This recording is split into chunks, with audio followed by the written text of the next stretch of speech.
हमारे पास जो टॉपिक है वो टॉपिक का नाम हड़प्पा मोहनजोदड़ो सभ्यता। ठीक है, हम इसे भारत के मैप के हिसाब से देखने का प्रयास कर रहे हैं। हड़प्पा मोहनजोदड़ो जो सभ्यता है वो कहाँ पर थी, कैसे थी, कितने क्षेत्रफल में फैली थी, कौन कौन से उसके महत्वपूर्ण क्षेत्र हैं। कल भी हमने इस पर चर्चा की थी, पुनः एक बार देखने का प्रयास करते हैं। हमने इसमें बात की थी ये जो सभ्यता है जिसे हम सिंधु घाटी सभ्यता, हड़प्पा मोहनजोदड़ो सभ्यता, दुनिया की पहली नगरीय सभ्यता या कांस्य युगीन सभ्यता, यानी ये सभ्यता 4 नाम से जानी जाती है। पिछले टॉपिक में हमने या पिछले लेक्चर में हमने ये समझने का प्रयास किया था सभ्यता और संस्कृति क्या होती है, हालांकि इसे हमने कक्षा 11 में भी समझा था, है ना। तो इसमें हमें ये देखना है कि जिस सभ्यता के बारे में हम पढ़ने जा रहे हैं वो सभ्यता 4 नाम से जानी जाती है। कितने नाम से? 4 नाम। पहला नाम है सिंधु घाटी की सभ्यता। क्या नाम है? सिंधु घाटी की सभ्यता। इसे सिंधु घाटी की सभ्यता क्यों कहते हैं, थोड़ा इसे देखने का प्रयास करते हैं। ये वाला क्षेत्र जहाँ पे तिब्बत लिखा है, एक समय एक स्वतंत्र देश हुआ करता था, वर्तमान में ये चीन के अधिकार क्षेत्र में है। इस वाले क्षेत्र में एक जगह है जिसका नाम है मानसरोवर। मानसरोवर झील भी आपने सुनी होगी। भगवान शिव जिस कैलाश पर्वत पे रहते हैं वो यहीं पे है। तो मानसरोवर से निकलने वाली 3 महत्वपूर्ण नदियाँ, एक नदी है सिंधु नदी जो कि यहाँ से निकलती है, लद्दाख पहुँचती है, कारगिल होते, गिलगित होते ये आज के पाकिस्तान में चले जाती है और पाकिस्तान से ये नीचे इस तरीके से अरब की खाड़ी में आ जाती है। ये अरब सागर में, हम कहते हैं अरब सागर में गिर गई है। दूसरी महत्वपूर्ण नदी है, उस नदी का नाम है सतलज नदी। क्या नाम है? सतलज नदी भी यहीं से निकलती है और हिमाचल प्रदेश में प्रवेश करती है। हिमाचल प्रदेश से फिर पंजाब और पंजाब से फिर पाकिस्तान और लास्ट में सिंधु नदी में मिल जाती है। मानसरोवर से निकलने वाली 3 नदियाँ, उसमें पहली नदी सिंधु नदी, दूसरी नदी सतलज नदी और तीसरी नदी है ब्रह्मपुत्र नदी। तो ब्रह्मपुत्र नदी पूर्व की ओर इस तरीके से बहती है और अरुणाचल प्रदेश से प्रवेश करके फिर असम में, असम से बांग्लादेश और बांग्लादेश से फिर बंगाल की खाड़ी में चली जाती है। लेकिन हम जिस टॉपिक को पढ़ने वाले हैं वो टॉपिक जुड़ी हुई है सिंधु नदी से। यानी सिंधु नदी के बारे में हमने यहाँ पे देखना है। इस तरीके से सिंधु नदी लद्दाख, कारगिल, गिलगित और इस तरीके से पाकिस्तान में प्रवेश कर गई है। सिंधु नदी के किनारे पर जो सभ्यता का जन्म हुआ, जिस सभ्यता का जन्म सिंधु घाटी यानी सिंधु नदी के किनारे पर हुआ, उस सभ्यता को हम कहते हैं सिंधु घाटी की सभ्यता। यानी जिस सभ्यता के बारे में हम पढ़ने जा रहे हैं उसका पहला नाम क्या है? सिंधु घाटी की सभ्यता। इसे सिंधु घाटी की सभ्यता क्यों कहते हैं?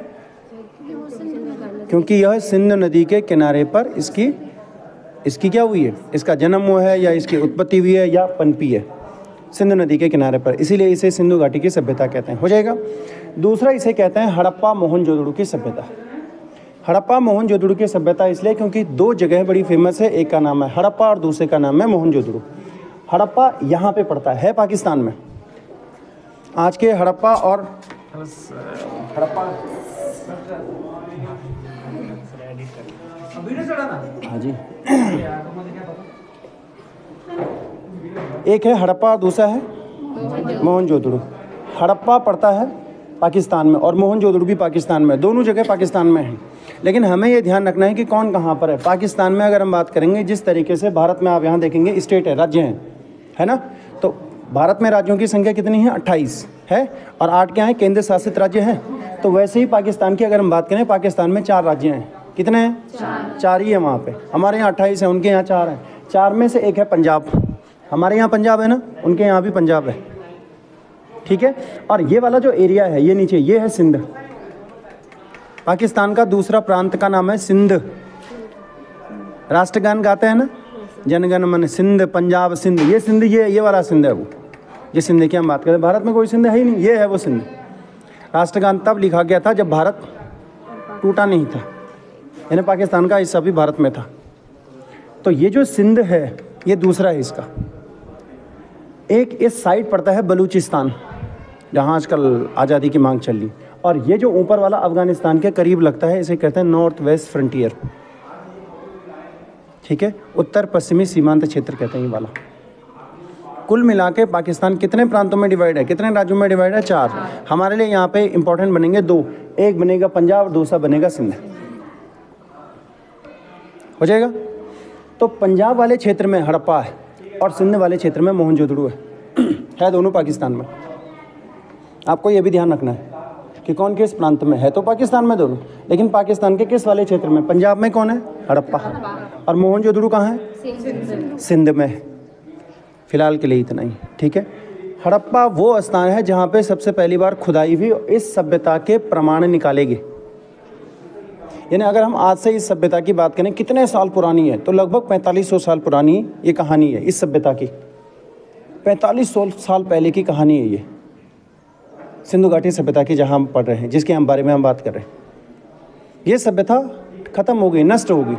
और इसके नष्ट होने के, क्योंकि हर चीज़ का एक टाइम पीरियड है, कोई भी दुनिया में कोई भी चीज़ है उसका एक टाइम पीरियड है। पृथ्वी है उसका भी एक टाइम पीरियड है, एक टाइम इसको भी खत्म होना है, जीवों को भी खत्म होना, पुनः उत्पत्ति होगी। तो ये जो सभ्यता, ये सभ्यता समाप्त हुई है, खत्म हुई है। इसके क्या कारण माने जाते हैं? उसमें से सिर्फ मैं भी एक कारण की बात कर रहा हूँ, वो है बाढ़। सिंधु घाटी, सिंधु नदी में बाढ़ आ गई, और सिंधु नदी में जो बाढ़ आई, इस बाढ़ के कारण ये सभ्यता क्या हो गई? नष्ट हो गई। ये एक कारण है, ऐसा नहीं कि इसी के कारण हो, बहुत सारे कारण हैं। उनमें से एक कारण की हम बात करें, ये सभ्यता खत्म हो गई किसके कारण? बाढ़। और बाढ़ किस नदी में आ रही है? सिंधु नदी में बाढ़ आ रही है। यहाँ तक ठीक है। तो ये जो सभ्यता थी वो सभ्यता खत्म हो गई। उसके वर्षों के बाद, कहीं 100 सालों के बाद, इन स्थानों पर खुदाई हुई, और खुदाई होने पे यहाँ की जो पुरानी चीज़ें हैं वो निकाली गई, ढूंढ खोज हुई, निकाली गई, मिली, और मिलने से ये लगा कि यहाँ अंदर कुछ ना कुछ है, ठीक है। तो यहाँ जो मिट्टी के ढेर रहे होंगे, इन ढेरों में जब ईंटें मिली, कुछ मनके मिले, मनके आभूषण मिले, कुछ बर्तन मिले। उन बर्तनों के बाद जो ये खुदाई करने वाले थे, इनको लगा कि यार ये तो कुछ नई चीज़ें हैं, ये हमारे टाइम की नहीं, बहुत पुरानी टाइम की चीज़ें। फिर सरकार को बताया गया, सरकार ने फिर उसकी सही तरीके से खुदाई करने की कोशिश की। इसी कहानी में हम देख रहे हैं कि यहाँ खुदाई हो क्यों रही है। खुदाई हुई ना, खुदाई में चीज़ें मिली हैं। क्या क्या चीज़ें मिली? जैसे ईंटें मिली, बर्तन मिले, या उनके आभूषण मिले, उस समय की लिपि मिली, जैसे वो लिखते थे। हम आज तक पढ़ नहीं पाए इस सभ्यता की लिपि को, लेकिन खुदाई में मिली। अब सवाल ये कि खुदाई हुई क्यों? खुदाई होने का कारण ये है कि वर्ष 1854 में, कब? 1854 में। अभी कौन सा साल चल रहा है? 2025। तो 1854 में भारत में पहली बार ट्रेन लगाई गई थी। भारत में पहली बार ट्रेन चली ना, कहाँ से कहाँ? ये मुंबई शहर है और मुंबई के बगल में एक थाने है।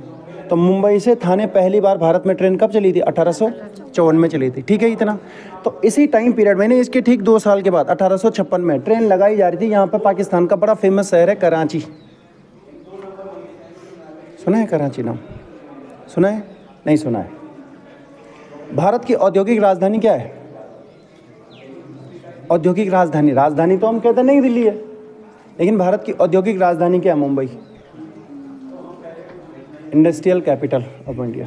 औद्योगिक राजधानी भारत की क्या है? सारी गतिविधियाँ यहीं से हो रही है। आरबीआई यहीं है, तुम्हारा सेबी यहीं है, बड़ी बड़ी कंपनियाँ सारी यहीं हैं। मुंबई से सारी चीज़ ऑपरेट हो रही है, आर्थिक गतिविधियाँ, ठीक है। तो वैसे पाकिस्तान का जो औद्योगिक राजधानी वो है कराची। वैसे पाकिस्तान की राजधानी तो इस्लामाबाद है, यहाँ ऊपर पंजाब में पड़ता है इस्लामाबाद, ठीक है। लेकिन उनकी आर्थिक राजधानी क्या है? कराची। मतलब वहाँ उनकी जितनी सारी गतिविधियाँ वो कराची से हो रही। तो कराची से यहाँ पे पड़ता लाहौर।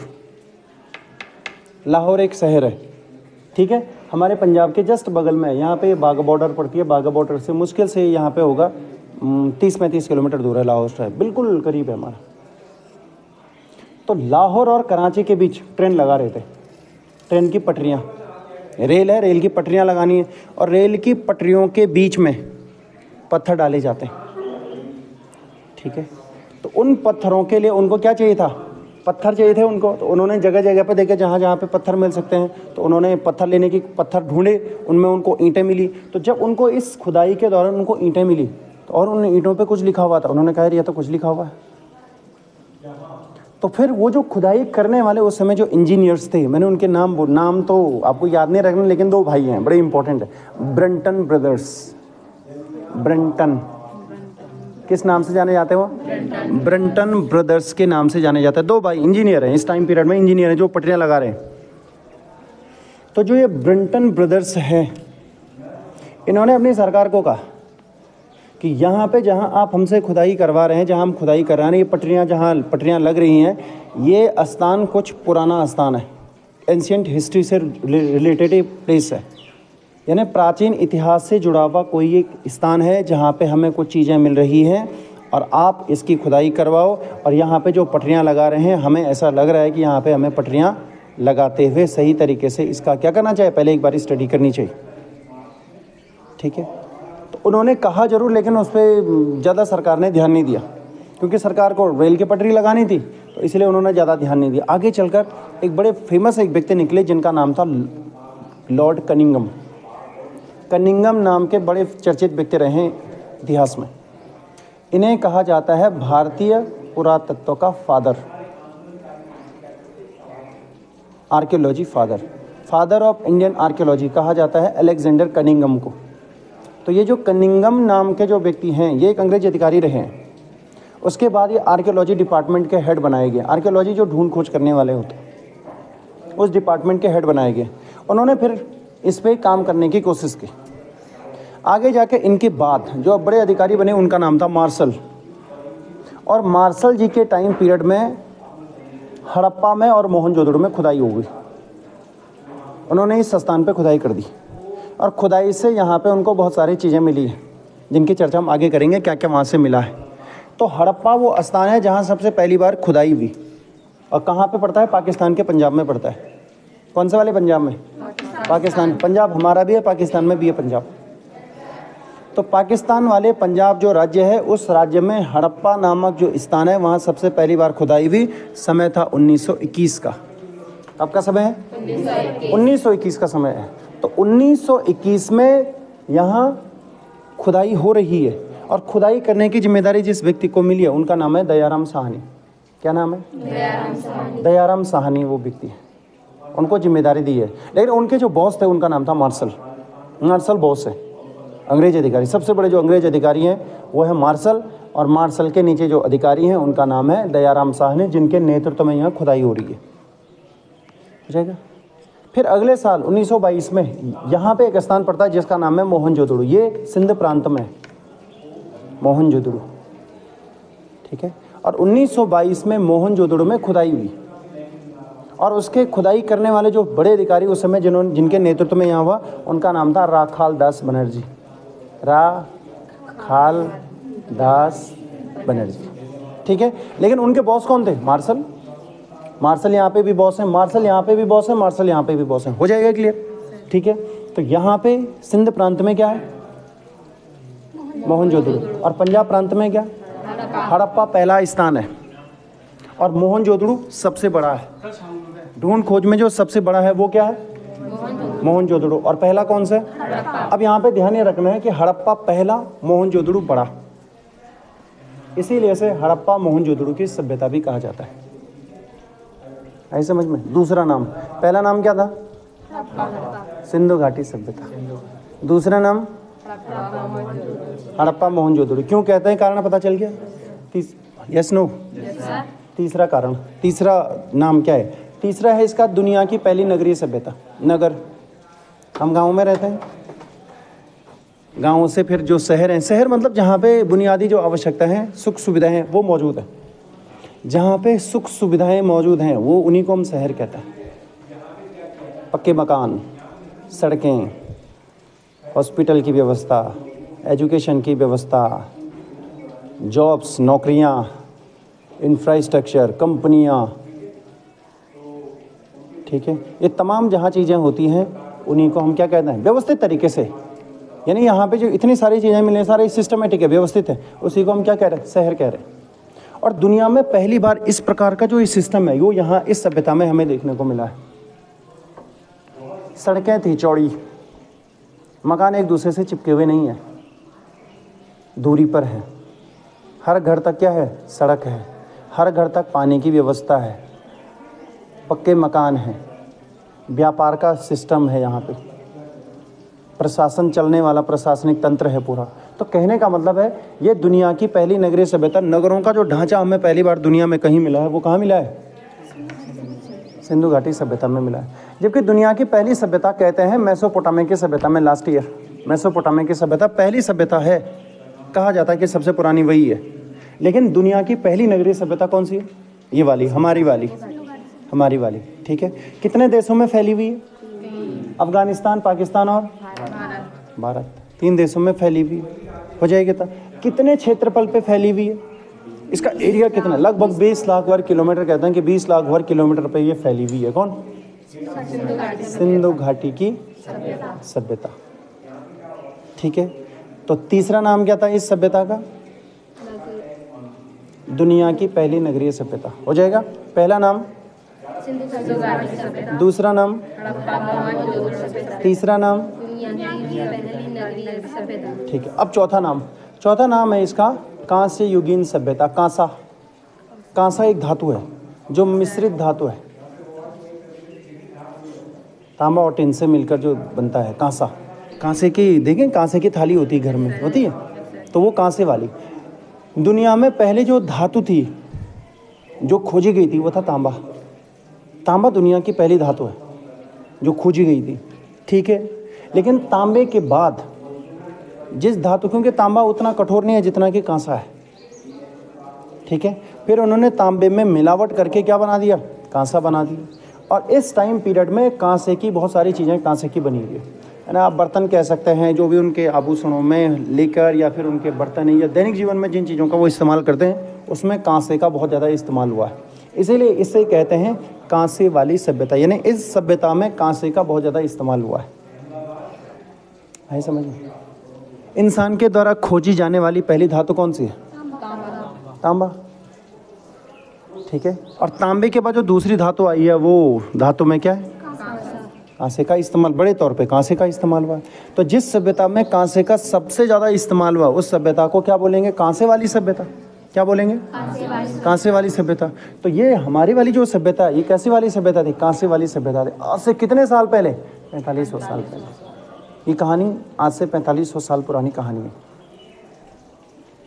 ठीक है। इतना आए समझ में। अब ये जो सभ्यता है 20 लाख वर्ग किलोमीटर पे फैली हुई है, 3 देशों में, अफगानिस्तान, पाकिस्तान और भारत में फैली हुई है, ठीक है। इसमें हड़प्पा पहला खोजा जाने वाला स्थान है, मोहनजोदड़ो सबसे बड़ा है, दोनों पाकिस्तान में मौजूद है। 4 इनके नाम हो जाएंगे, ठीक है।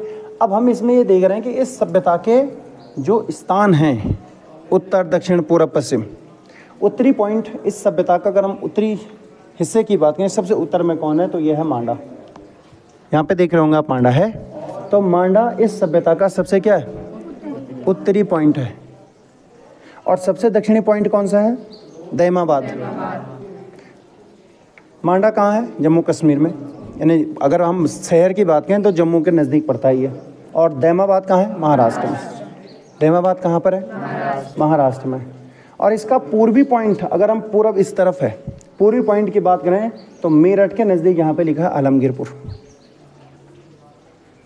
तो इसका पूर्वी पॉइंट कौन सा है? आलमगीरपुर। इसका क्या है?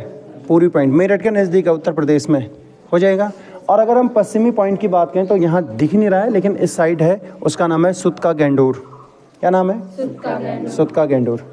यानी इस सभ्यता के 4 पॉइंट, उत्तर में मांडा है, दक्षिण में दैमाबाद है, पूर्व में आलमगीरपुर है और पश्चिम में सुतका गेंडोर है। ये इसके क्या है? 4 पॉइंट है, उत्तर, दक्षिण, पूर्व, पश्चिम में, ठीक है। अब हम इसके आगे अगर बात करेंगे तो जो इसके फेमस स्थान हैं उन फेमस स्थानों से क्या क्या चीज़ें मिली हैं उसके बारे में देखना है। और इसकी तुलना हमने करनी है मेसोपोटामिया की सभ्यता के साथ, यानी मेसोपोटामिया की सभ्यता और इस सभ्यता में अंतर क्या है। अभी जैसे छोटे मोटे अंतर हम ये बात कर रहे हैं जो अभी तक हम समझे हैं हल्का फुल्का, 1-2 चीज़ें। ये दुनिया की पहली नगरीय सभ्यता है, तो इसका मतलब मेसोपोटामिया की सभ्यता दुनिया की पहली नहीं है। वो ग्रामीण रही होगी, शहरी नहीं तो ग्रामीण तो रही होगी, हाँ या ना। तो दुनिया की पहली नगरीय सभ्यता कौन सी है? सिंधु घाटी है। तो दुनिया की पहली कौन सी है? पहली मेसोपोटामिया, लेकिन पहली शहरी कौन सी है? सिंधु घाटी की सभ्यता। अंतर आ रहा है दोनों समझ में? इसका मतलब वो वाली ग्रामीण रही होगी, शहरी रही होगी? ग्रामीण रही होगी, क्योंकि शहरी तो ये आ रहा, ठीक है। अब हम इसके पॉइंटों को देखेंगे, जैसे गुजरात में कौन से हैं, राजस्थान में कौन कौन से हैं, हरियाणा के, पंजाब के या महाराष्ट्र के, इसके साथ साथ पाकिस्तान के क्षेत्रों से जो चीज़ें मिली हैं या फिर अफ़गानिस्तान से जो चीज़ें मिली हैं, कौन कौन सी वो चीज़ें मिली हैं, इसके बारे में अब हम समझने का प्रयास करते हैं, ठीक है। चलो अभी के लिए अभी के लिए वीडियो रिकॉर्डिंग